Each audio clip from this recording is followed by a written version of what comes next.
Hi friends, நீங்கள் கேட்டுக்கொண்டிருப்பது பிரகிகா audio novels.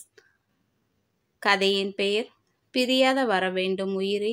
கதையின் ஆசிரியர் நான், லதா பூபதி. அன்று விக்ரம் நேரமாக வீட்டிற்கு வந்து விட்டான். எங்க ராமு அண்ணாவை காணோம் என்று வழிமேல் விழி வைத்து காத்து கொண்டிருந்தான். சிறிது நேரம் கழித்து ராமு வீட்டை வந்தடைந்தார்.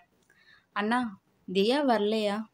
என்னாச்சுண்ணா என்று கேட்டதும், தம்பி, அது தியா வரமாட்டேன்னு சொல்லிருச்சு என்று அவர் கூறுவதை கேட்ட அடுத்த கணம் விறுவிறுவென தன் ரூமுக்குள் சென்று கதவை அடைத்து கொண்டான் விக்ரம். ராமுவோ, என்னாச்சுன்னு தெரியலையே. தம்பி, கதவை திறங்க தம்பி, சொன்னா கேளுங்க, கதவை திறங்க என்று ராமு வெளியில் கத்தி கொண்டு இருக்க, அதை விக்ரம் பொருட்படுத்தாமல் உள்ளேயே இருந்தான். உள்ளே இருந்த விக்ரமோ தான் செய்த தவறை நினைத்து எண்ணி எண்ணி வரிந்து கொண்டிருந்தான். தியாவை கம்பெனியிலிருந்து வெளியே இழுத்து தள்ளியதும், வீட்டிற்கு வந்ததும், இன்னும் கிளம்பலையா, இடத்தை காலி பண்ணு என்று கூறியதும் அனைத்தும் நினைவுக்கு வந்து அவனை கொன்று எடுத்தது குற்ற உணர்ச்சியில். பிறகு ராமு கதவை தட்டும் சத்தம் கேட்டதும் கதவை திறந்த விக்ரமோ, என்னாச்சுண்ணா? இல்லை தம்பி, நீங்கள் பாட்டுக்கு கதவை சாத்திட்டீங்களா? எனக்கு பயமாயிருச்சு, அதான் தம்பி என்றதும் கலங்கிய குரலுடன் சிரித்துவிட்டு, பயந்துட்டீங்களாண்ணா? அப்படியெல்லாம் நான் கோலை இல்லை, போய் வேலையை பாருங்கண்ணா என்று கூறிவிட்டு பால்கனியில் நின்று வேடிக்கை பார்த்து கொண்டு இருந்தான். அப்பொழுது என்ன பண்ணலாம், தியா வேற வரமாட்டேங்கிறா, நம்ம மனசு ஏன் தியாவையே நினைச்சிட்ருக்கு என்று நினைத்து பின்னர் நம்மளை அறியாமலேயே தியாவை விரும்புகிறோம் என்று உணர்ந்தான். அந்த ஒரு உணர்வு வந்ததற்கே அவன் ஏதோ ஒரு பெரிய ஒரு குற்றம் செய்ததை போல் அக்கணம் உணர்ந்தான்.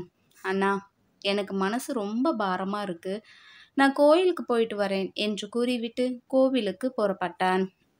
விக்ரம் அங்கே கோவில் வாசலில் தேங்காய், பழம், மாலை என சாமிக்கு தேவையான அனைத்தையும் வாங்கி கொண்டு கோவிலின் உள்ளே நுழைந்தான். உள்ளே நடந்து செல்ல செல்ல அவனுக்கு தான் செய்வது தப்பா சரியா என்று எனக்கு தெரியாது. கடவுளே, இதனால் வரையிலும் நான் சாமியே கும்பிட்டது கிடையாது. ஏன் இப்போதான் முதல்ல உன் கோயிலில் அடியெடுத்து வச்சுருக்கேன். அப்படி இருந்தும் எனக்கு இவ்வளோ நாள் பெண்கள்னாவே அவ்வளோ பெரிய ஈடுபாடு எனக்கு இல்லை. அப்படி இருந்த எனக்கு இப்போ ஏன் ஒரு இனம் புரியாத ஒரு உணர்வு, அதை எப்படி சொல்கிறது, தியாமலை வருது? அதற்கு காரணம் அவள் மேல் இருக்கிற பாசமா இல்லை கருணையா என்னன்னு எனக்கு தெரியல, ஒரே குழப்பமா இருக்கு என்று எண்ணிக்கொண்டே நடந்து சென்று கொண்டிருக்கையில் திடீரென விக்ரம் தெரியாமல் ஒரு பெண்ணின் மேல் மோதிவிட அப்பெண்ணோ நிலை தடுமாறி கீழே விழுந்தாள். உடனே கோபப்பட்ட அப்பெண் விக்ரமின் சட்டையை பிடித்து இழுத்து, இதுக்கு தான் கோயிலுக்கு வரீங்களா, பெண்களை உரசறதுக்குன்னு என்று கேவலமாக விக்ரமை பேசவும், இதை பார்த்ததும் அங்கே கூட்டம் கூடியது.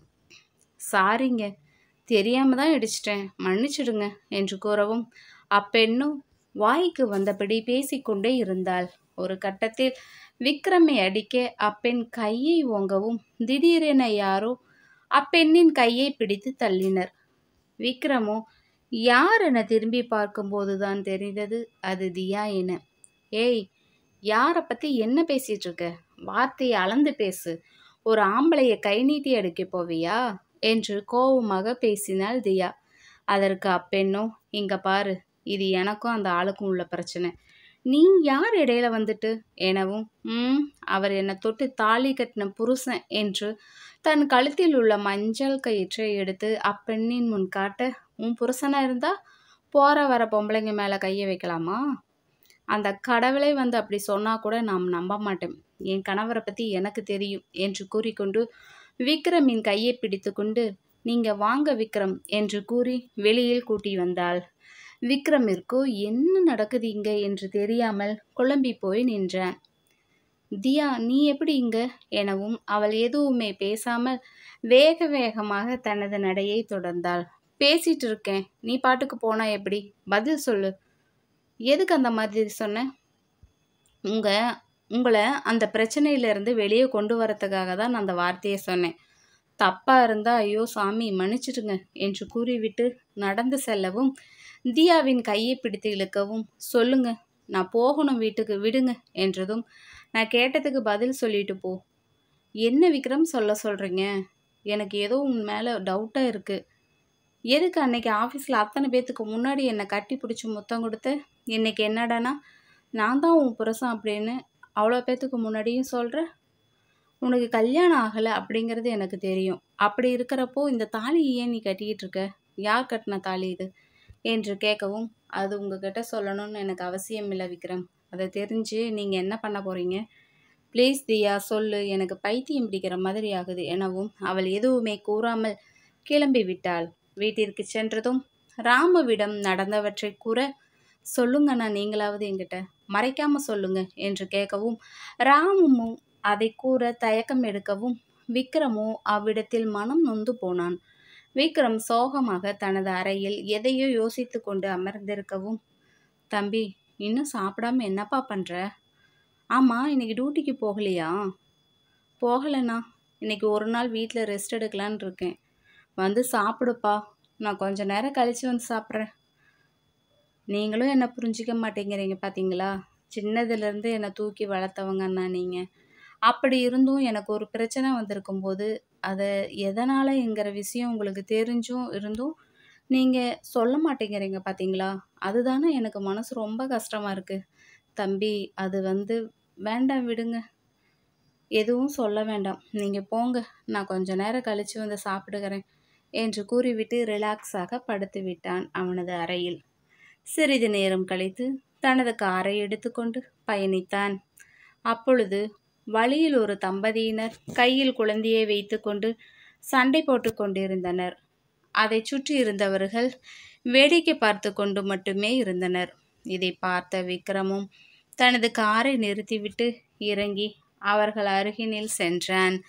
அங்கே சென்று பக்கத்தில் நின்று இருந்தவர்களிடம் என்ன பிரச்சனை என்று கேட்டதும், ஒன்றும் இல்லைப்பா, இந்த குழந்தை அவனுக்கு பிறக்கலை, எனக்கு இந்த குழந்தையும் வேண்டாம் அவளும் வேண்டாம் என்று சண்டை பண்ணுறான். நாங்கள் எவ்வளோ தூரம் எடுத்து சொன்னாலும் எங்களவே அசிங்கமாக திட்டுறான்ப்பா.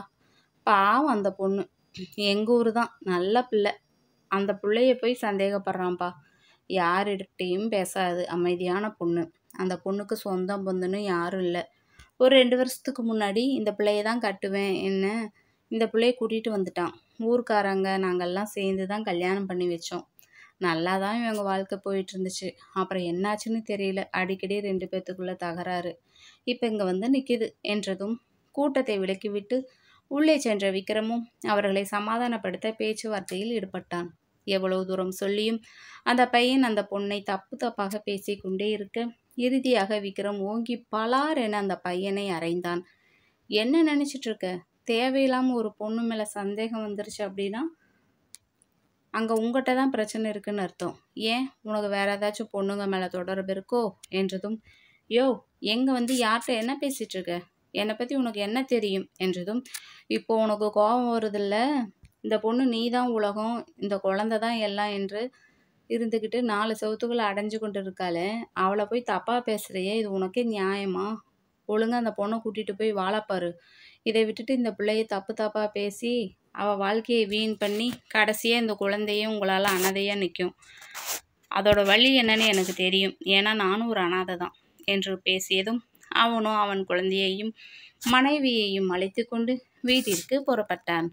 பின்னர் சுற்றி இருந்தவர்கள் அனைவரும், யாருப்பா நீ, பரவாயில்லையே, நாங்கள் இவ்வளோ தூரம் சொல்லி கேட்காதவன் நீ சொன்னதே கம்மனு குழந்தையை போன்றாட்டையும் கூட்டிகிட்டு போயிட்டானே என்று அனைவரும் பேசினர். பின்னர் விக்ரமும் சிறு புன்னகை பூத்துக்கொண்டு இடத்தை விட்டு நகர்ந்து தன் காரின் அருகில் சென்று கார் கதவை திறந்து அடுத்த கணம் தூரத்தில் வந்த காரோ விக்ரமை இடித்து தூக்கி எறிந்தது.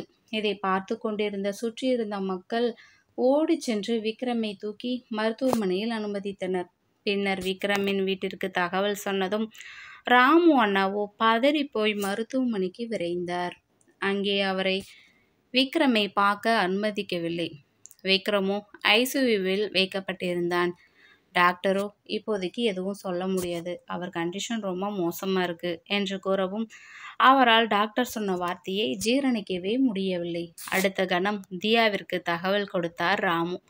அதை கேட்ட தியாவோ அதிர்ச்சியில் உறைந்து போய் வீட்டிலேயே கத்த ஆரம்பித்து விட்டாள். பின்னர் குழந்தையை தூக்கி கொண்டு விக்ரமை காண மருத்துவமனைக்கு வந்தடைந்தாள். வந்ததும் ராமுவிடம் விக்ரமின் உடல்நிலையை பற்றி விசாரிக்கவும், என்னம்மா நான் சொல்லட்டும் என்று ராமு குலுங்கி குலுங்கி அழ ஆரம்பித்தார். எனக்கு பயமா இருக்கு அண்ணா, அப்படியெல்லாம் எதுவும் நடக்காது, என் விக்ரம் உயிர் என்கிட்ட தான் இருக்கு, அவருக்கு ஒன்றும் ஆகாது, நீங்கள் அழாதீங்க என்று ஆறுதல் படுத்தினாள் தியா. அப்படி விக்ரமை காரில் வந்து தூக்கி எறிந்த நபர் வேற யாரும் இல்லை, அது பிரதாப் தான். பின்னர் டாக்டர் வந்ததும் ராமுவும் தியாவும் உள்ளே சென்று விக்ரமை பார்க்கவும், அங்கே விக்ரமோ ஒரு அசைவும் இன்றி அப்படியே படுத்திருந்தான். தியாவோ விக்ரம் விக்ரம் என்று கூப்பிடவும் அவனோ கண்களை திறக்கவே இல்லை. ஆனால் கண்களிலிருந்து கண்ணீர் மட்டும் வழிந்து கொண்டிருந்தது. பின்னர் செவிலியரோ, போதும் போங்கம்மா, பேஷண்ட்டை டிஸ்டர்ப் பண்ணாதீங்க, சார் வந்தால் திட்டுவார், வெளியே போங்க, அப்புறம் பார்க்கலாம் என்று அவர்கள் இருவரையும் வெளியே அனுப்பினர். தியாவோ விக்ரமை நினைத்து நினைத்து அழுது கொண்டே இருந்தாள். விக்ரம் இப்படி ஆனதுக்கு காரணம் நான் தான். அன்னைக்கு எவ்வளோ தூரம் கெஞ்சினாரு வீட்டுக்கு வா என்று, நான் தான் வராமல் விட்டுட்டேன், இதுக்கு மொத்த காரணமும் நான் தான் என்று தன் தலையில் அடித்து கொண்டு அழ ஆரம்பித்தாள். பின்னர் டாக்டர் ரவுண்ட்ஸ் வரவும் விக்ரமின் உடல்நிலையை குறித்து டாக்டரிடம் விசாரிக்க, ஒன்றும் பிரச்சனை இல்லைம்மா, ஆனால் இப்போதைக்கு எதுவும் எங்களால் சொல்ல முடியாது, ட்ரீட்மெண்ட் ஸ்டார்ட் பண்ணியிருக்கோம், இன்னும் 2 or 3 டேஸில் என்னென்னு சொல்கிறோம், ஒன்றும் கவலைப்படாதீங்க, கடவுளை வேண்டிக்கோங்க, அப்புறம் பார்க்கலாம் என்று கூறிவிட்டு டாக்டர் இடத்தை விட்டு நகர்ந்தார். இதோட இன்னைக்கு பார்ட் முடியுதுங்க. உங்களுக்கு இந்த ஸ்டோரி பிடிச்சிருந்துச்சுன்னா லைக் பண்ணி ஷேர் பண்ணி நம்ம சேனலை சப்ஸ்கிரைப் பண்ணுங்கள். உங்களுக்கு இந்த ஸ்டோரி பற்றின கருத்துக்களை மறக்காமல் நம்ம கமெண்ட் பாக்ஸில் தெரிவிங்க. நாம் நாளைக்கு நெக்ஸ்ட் எபிசோடில் பார்க்கலாம். பாய்.